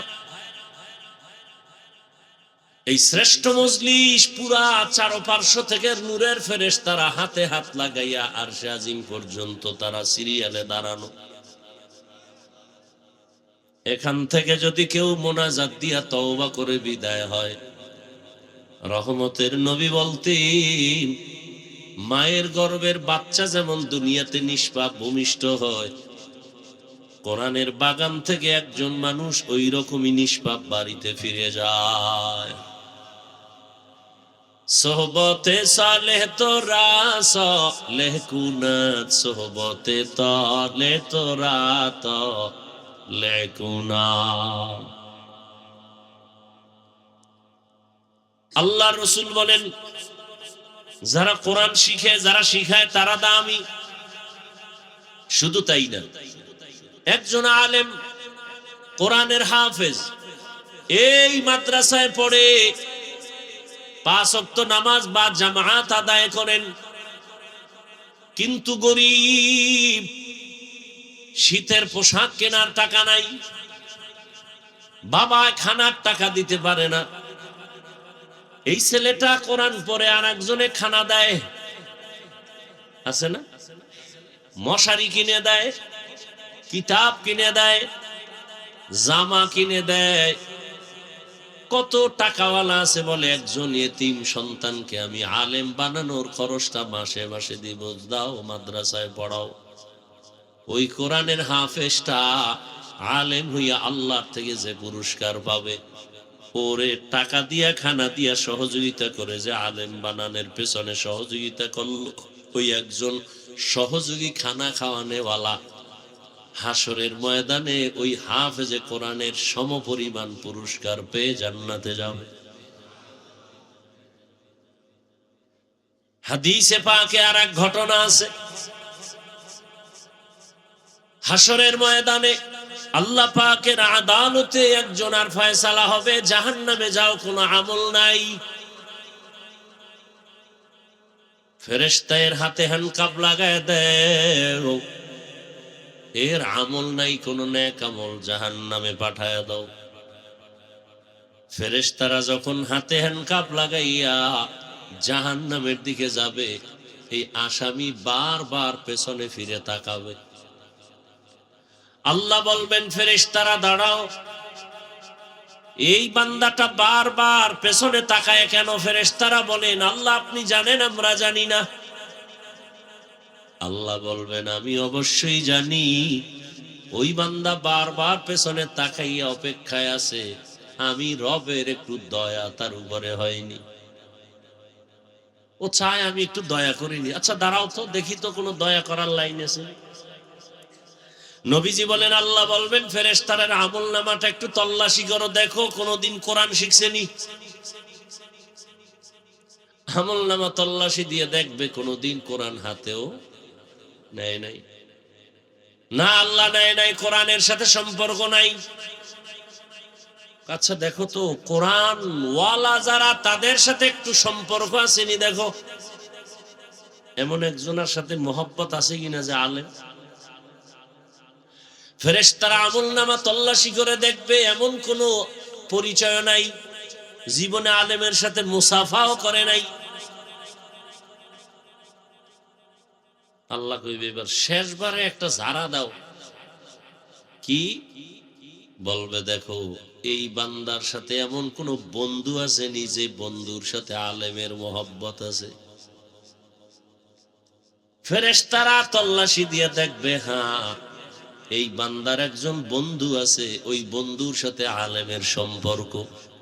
আল্লাহ বলেন, আজকে তো সুপ্রিম পাওয়ার নিয়ে আমি আল্লাহ বলছি, আমি রহিম নামের দরজা খুইলা রাখছি, রহমান নামের দরজা দিয়া, ওই সূত্রে টান দিয়া আলেমের মোহাব্বতের সূত্রে আমি তাকে জান্নাতি বানায় দিলাম। অতুইজ্জু মান তাশাউ ওয়া তুযিল্লু মান তাশাউ বিয়াদিকাল খায়র ইন্নাকা আলা কুল্লি শাইইন কাদির।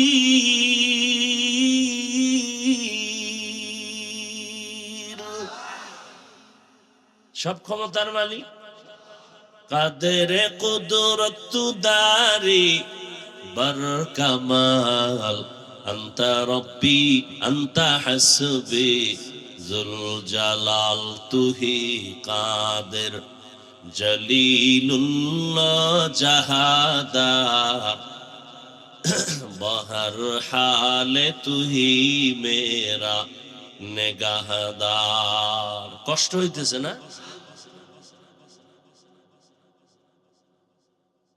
ভাই আপনার দাওয়াত, বলে আলহামদুলিল্লাহ। আপনার বাড়ি? কয় নাউজুবিল্লাহ। জিন্দেগি মে বন্দেগি তু করনা হে, জিন্দেগি মে বন্দেগি তু করনা হে,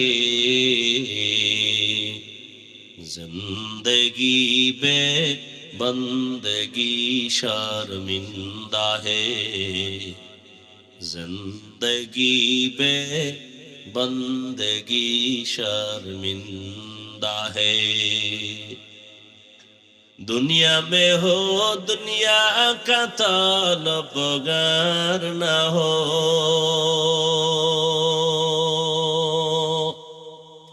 बाजार से गुजरो हो खरीदार न हो।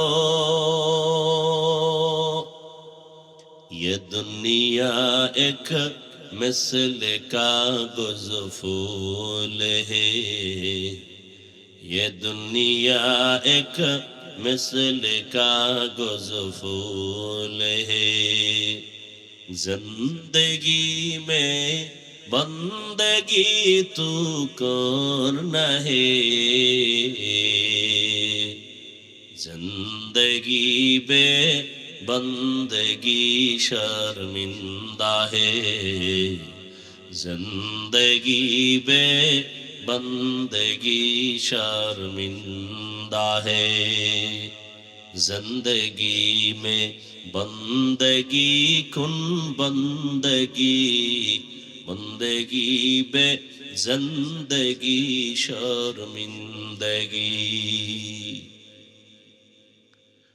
আল্লাহ তাআলা বলেন রহমতের নবীকে দুনিয়ায় যখন আমি পাঠাইলাম মক্কার অবস্থা বড় খারাপ,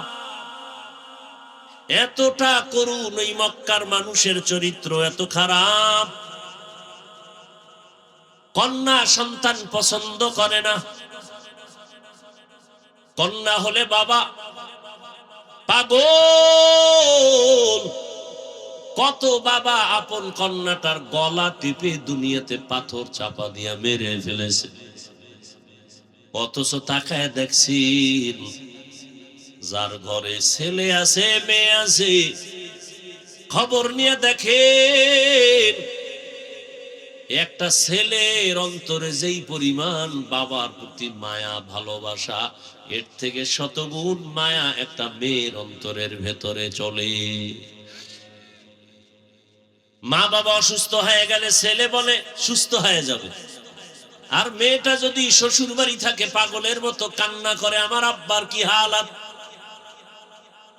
পাগলের মতো দৌড়ায় আমার আব্বা অসুস্থ, ঘরে থাকতে চায় না, পাগলের মতো হয়ে যায়। রহমতের নবী বলেন আমিও চার কন্যার বাবা, আমার কন্যার কথা যখন মনে পড়ে সহ্য করতে পারি না। আমার কনিষ্ঠ কন্যা ফাতেমা,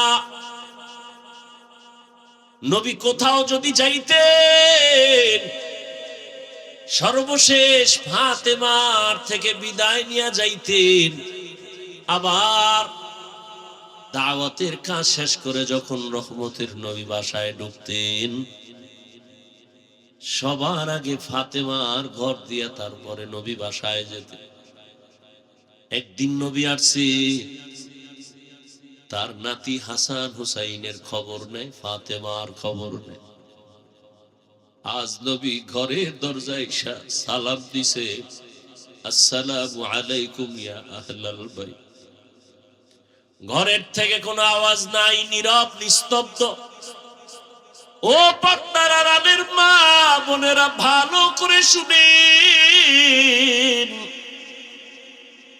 রহমতের নবী ফাতেমার বাড়ির দরওয়াজায় দাঁড়িয়ে সালাম দিতেছেন, কোনো জবাব নাই। আবার আওয়াজ দিলেন, আসসালামু আলাইকুম ইয়া আহলাল বাইত। ও ঘরওয়ালা দরজা খোল, এখনো কোনো আওয়াজ নাই। মায়ার নবী আবার পেরেশান হয়ে গেলেন, নাকি আমার নাতিও মারা গেল না, আমার ফাতেমাও মারা গেল। আবার আওয়াজ দিলেন, আসসালামু আলাইকুম ইয়া আহলাল বাইত। ঘর থেকে আওয়াজ আসতেছে ফাতেমার কচি কণ্ঠ। রহমতের নবী ঘরের মধ্যে চুপচাপ বসে আছি, দয়া করে আজ দেখা দিয়েন না, আপনার সামনে দাঁড়াবার মতো কোনো কাপড় আমার নাই। রহমতের নবী কান্না করেন। রহমতের নবী একটা চাদর দিয়ে কয়, মা চাদর পরে আসো। দরজা খুলে দেখ, সামনে মাটির উপরে ফ্লোরে নাতি হাসান একদিকে ঘুমায়, হোসাইন একদিকে ঘুমায়। নানার কণ্ঠের আওয়াজ পাইয়া হাসান হুসাইন লাভ দিয়ে উঠে নানার গলা জড়ায় কাঁদে আর কয়, ও নানা, আম্মুর বিচার করো, আমাদের আজ খানা দেয় নাই, আমরা না খেয়ে কান্না করে করে মাটির মধ্যে পড়ে গেলাম। ফাতেমাও কাঁদে, হাসান কান্দে, নবীও কান্না করে। এমন করুন হালাত। ফাতেমা রাদিয়াল্লাহু আনহা বলেন, রহমতের নবী ঘরের চুলা নাই, আমার সন্তান আপনার নাতি হাসান হুসাইন কাঁদতেছে, কি দিব? পাতিলার মধ্যে পাত্রে পানি গরম করে সান্ত্বনা দিয়েছি, একটু অপেক্ষা কর, খানা রেডি হবে তারপরে খাবি। ওরা কান্না করতে করতে মাটির মধ্যে ঘুমিয়ে পড়েছে। রহমতের নবী কান্না করে, নবী খেজুর বের করে দিলে, নেও খেজুর, আমি খাই, তোমরাও খাও। রহমতের নবীর বরকতি হাত মুবারকের খেজুর খেয়ে 3 দিন 4 দিনের ক্ষুধা জাগায় নিবারণ হয়ে গেল।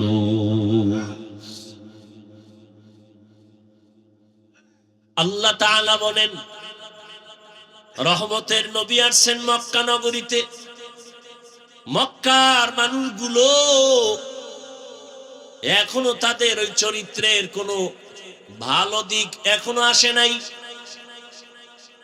নবীও কাউকে কালেমার কথা বলেন না, নামাজের কথা, রোজার কথা বলেন না। সর্বশেষ আল্লাহ তাআলা কোরআন দিলেন। 40 বছরের পরে রহমতের নবী কোরআন পেয়ে দাওয়াতের কাজ শুরু করেন, আর মানুষকে বলে, এক আল্লাহর ইবাদত করো, আল্লাহর কাছে মাথা নত করো, ইবাদত করো, মূর্তি পূজা ছেড়ে দাও। কিছুদিন পরে রহমতের নবী আবার বলে, রহমানের ইবাদত করো। মুশরিক বেঈমানেরা কয়, ও আব্দুল্লাহর সন্তান, এতদিন তুমি এক আল্লাহর কথা বলেছো, আজ আবার তুমি রহমানের কথা বলো। বলো তোমার আল্লাহ একজন নাকি 2 জন? নবী বলেন একজন। তো বলো আবার আলাদা রহমানের কথা বললা, মানির রহমান, বলো রহমানকে। নবী বলেন, অপেক্ষা করো, জবাব দিব। দয়াময় আল্লাহ রহমান কে? এই কথার জবাবে আর রহমান সূরা নিয়া কয়, জিবরাইল যাও রহমতের নবীর কাছে এই আয়াতগুলো জানায় দাও, আমি রহমানকে পরিচয় দিয়া দাও। আর রহমান আল্লামাল কুরআন খালাকাল ইনসান আল্লামাহুল বায়ান। রহমান হলেন তিনি, কোরআন শিক্ষা দিলেন যিনি। রহমান হলেন তিনি, মানুষ সৃষ্টি করলেন যিনি। এখানে বুঝার ব্যাপার। আল্লাহ বলেন, আমি রহমান কেমন? আগে কোরআন শিখাইয়া তারপরে মানুষ বানাইলাম। অথচ বাস্তবে দেখি তার উল্টা। আল্লাহ আগে আমাদের সৃষ্টি করেছেন, তারপরে আমরা বড় হয়ে কোরআন শিখেছি। এটাই তো বাস্তব। আমরা কি আগে কোরআন শিখছি? কিন্তু আল্লাহ কি বলেন? আর রহমান আল্লামাল কুরআন খালাকাল ইনসান আল্লামাহুল বায়ান। আমি এমন রহমান, আগে কোরআন শিখাইয়া পরে তোমাদের মানুষ বানাইছি। আল্লাহর কথাই ঠিক, আমাদের বুঝের অভাব। মুফাসসিরিনে কেরাম বলেন, আল্লাহ কেন বললেন আগে কোরআন শিখাইলাম পরে মানুষ সৃষ্টি করলাম? তার কারণ হলো আল্লাহর আদালতে সব মানুষ জান্নাত পাবে না। বলে তাহলে কোন মানুষ পাবে? বলে দুনিয়াতে মানুষ আবার কয়েক ভাগে ভাগ করে, একদল বংশগত মানুষ, আর একদল জন্মগত মানুষ, আর একদল হলো গুণের মানুষ, গুণগত মানুষ। আল্লাহর কাছে বংশ পরিচয়ের মানুষটা জান্নাত পাবে না, জন্মের পরিচয়ের মানুষটা জান্নাত পাবে না, একমাত্র গুণের মানুষ জান্নাত পাবে। এবার বুঝার চেষ্টা করি গুণের মানুষ কাকে বলা হয়। আদম নবী আমাদের বংশদাতা বাবা, তার বংশে আমরা আসছি, আমরা বংশগত মানুষ। এই পরিচয়ে জান্নাত পাওয়া যাবে না, কারণ আদমের বংশে জন্ম নিলেই যদি জান্নাত পায় তো হিন্দুরাও পাবে, বৌদ্ধরাও পাবে, ইহুদিরাও পাবে। এই পরিচয় হবে না। আমার বাবার ঔরসে আমার জন্ম, আমি জন্মসূত্রে সন্তান, এই পরিচয়ে জান্নাত পাওয়া যাবে না। একমাত্র গুণগত মানুষগুলো জান্নাত পাবে। গুণের মানুষ বুঝার জন্য একটা মূলনীতি মনে রাখবেন, দুনিয়াতে যত বস্তু বানায়, বানানেওয়ালারা এমনি বানায় না, কোনো কাজের জন্য।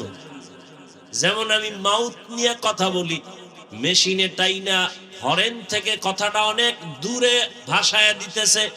এক কথায় মাইকওয়ালা মাইক যখন বানাইছে, কি কাজের জন্য? বলে আওয়াজটা দূরে নেওয়ার জন্য। কথা ঠিক না? আজীবন মনে রাখবেন, যেই বস্তুটা যেই কাজের জন্য বানায়, ওই কাজটাই হলো ওই বস্তুর গুণ। বলেন তো মাইকের গুণ কি? আওয়াজ দেওয়া। বাতিওয়ালা বাতি বানাইছে কেন? আলো দেওয়ার জন্য। তাহলে বাতির গুণ কি? আলো দেওয়া। পাখাওয়ালা পাখা বানায় কেন? বাতাস দেওয়ার জন্য। পাখার গুণ কি? বাতাস দেয়া। মাইক যদি আওয়াজ না দেয়, বলবে এটাকে ভেঙ্গে ফেলে দাও, এটা গুণের মাইক না। বাতি যদি আলো না দেয়, বলবে এটা ফেলে দাও, এটা গুণের বাতি না। এবার আমাকে জবাব দেন, দয়াময় রব্বুল আলামিন মানুষ কেন বানাইছেন? কি বিড়ি টানার জন্য? আলেমরে গালি দেওয়ার জন্য? মা বাবার সাথে বেয়াদবি করার জন্য? কেন বানাইছেন? ওয়ামা খালাকতুল জিন্না ওয়াল ইনসা ইল্লা লিয়াবুদুন। মা খালাকতুল জিন্না ওয়াল ইনসি বাখা জুজ ইবাদত নিস্তে মাকসুদ আজ্জাহা। দয়াময় আল্লাহ মানুষ বানাইছেন ইবাদতের জন্য। কোন কাজের জন্য? ইবাদত। অতএব মানুষের গুণের নাম হলো ইবাদত। আল্লাহ ইবাদতের জন্য মানুষ বানিয়েছেন। ভালো করে খেয়াল করেন, তাহলে মানুষের গুণের নাম। এখন এই ইবাদতটা কি মন গড়া না কোনো নিয়ম আছে? আছে, আছে। কয় নিয়ম জানতে হলে কোথায় যাও? বলে কোরআন ধরো। সব নিয়ম কোথায় আছে? কয় কোরআন বুঝি না। কেমনে? কয় হাদিস ধরো, কোরআনের ব্যাখ্যা হাদিস। বলে কোরআন হাদিস কিছুটাই পারি না। বলে কোরআন হাদিস বুঝার জন্য উলামায়ে কেরামের কাছে যাও। উলামায়ে কেরামের থেকে কোরআন হাদিসের ব্যাখ্যা যাই না, নিয়ম অনুযায়ী ইবাদত করলে তুমি গুণের মানুষ। গুণের মানুষ হলেই তুমি বিনা হিসাবে জান্নাতি। এই দিকে ইঙ্গিত করে আল্লাহ বলেন, আর রহমান আল্লামাল কুরআন খালাকাল ইনসান। আমি রহমান কোরআন শিখাইয়া মানুষ বানাইছি। অর্থাৎ যারা কোরআনের নিয়ম যাই না ইবাদত করবে, তারা গুণের মানুষ, এরা জান্নাতি। তাহলে গুণের মানুষ হতে হলে লাগবে কোরআন, কোরআন বুঝতে হলে লাগবে হাদিস, হাদিস কোরআন বুঝতে হলে লাগবে ওলামা। তাহলে সব কথার মূল কি? কোরআন হাদিস না বুঝা ইবাদত হয় না। ইবাদত না করলে গুণের মানুষ, গুণের মানুষ না হলে জান্নাত কপালে আসবে। এদিকে ইঙ্গিত করে আল্লাহ কয়, কোরআনের মাধ্যমে ইবাদত করিয়া যারা গুণের মানুষ হবে তারা জান্নাতি। আল্লাহ বলেন, এদিকে ইঙ্গিত করে বললাম, আমি আগে মানুষ বানাই নাই, আগে কোরআন শিখায় তারপরে মানুষ বানাইছি। ও আল্লাহর বান্দারা, এই গুণের মানুষ তৈরি হওয়ার ফ্যাক্টরির নাম হলো মাদ্রাসা। সারা দুনিয়ার বেঈমান আর মুনাফিকরা পাগল হয়ে গেছে, মাদ্রাসা তালা লাগাও, মাদ্রাসা বন্ধ করো। কি এবার শিখবে কি? শিখবে স্কুলে কি? শরআতে অজাগর, শরআতে আফা, কথা বলেন। আর মাদ্রাসায় কি পড়ে? শরআতে ওযু, শরআতে আল্লাহ, ঠিক নেই? হ্যাঁ, স্কুলে পড়ো বাধা নাই, কলেজে পড়ো বাধা নাই, ডাক্তার হও, ইঞ্জিনিয়ার হও, প্রফেসর হও, তবে আদর্শ গুণের মানুষ হতে হলে উলামায়ে কেরামের ছোঁয়া লাগাও। উলামায়ে কেরামের ছোঁয়া পাইয়া স্কুল কলেজের ছাত্ররা নামাজি। বলেন, ডাক্তার, প্রফেসর, ইঞ্জিনিয়ার, আলেম ওলামাদের ছোঁয়া পেয়ে 5 ওয়াক্ত নামাজি আসেনি। অতএব স্কুলে পড়া খারাপ। কত যুবক রাস্তায় গাড়ি চালায়, নামাজ পড়ে নাই? নদীর মধ্যে মাছ ধরে নামাজ পড়ে, কৃষি কাজ করে নামাজ পড়ে, র্যাব, আর্মি, পুলিশ, বিডিআর এর চাকরি করে নামাজ পড়ে। ও পর্দার আড়ালের আম্মা জান, আপনার মতো কত মা, কত বোন এই এলাকায় আছে নামাজি পর্দাওয়ালা নাই? এবার তাদেরকে বলবো, যারা পর্দা করেন না, নামাজ পড়েন না, দাড়ি রাখেন না, ও যুবকেরা, আপনার কপাল এত খারাপ কেন? আপনার মতো যুবকটা যদি রাস্তায় গাড়ি চালায়, নামাজ পড়ে, কলেজে পড়ে নামাজ পড়ে, ডাক্তার নামাজ পড়ে, আপনার কপাল কেন খারাপ? ও মা, আপনার মতো মা যদি নামাজ পড়তে পারে, আপনি কেন বেপরদায় রাস্তায় ঘুরেন, মার্কেটে দৌড়ান? এখনো সময় আছে, গুণের মানুষ হইয়া কবরে যান, সন্তানটাকে কোরআন পড়ায় আদর্শ ডাক্তার বানায়া দেন। ও যুবক, মা বাবার দোয়া নিয়ে ডাক্তার হও, জীবন ডাক্তার জাকির নায়েকের মতো হবে। আর যদি বেয়াদবি করো মা বাবার সাথে, আলেমদের সাথে, শিক্ষকের সাথে, তাসলিমার পরিণাম ফল হবে।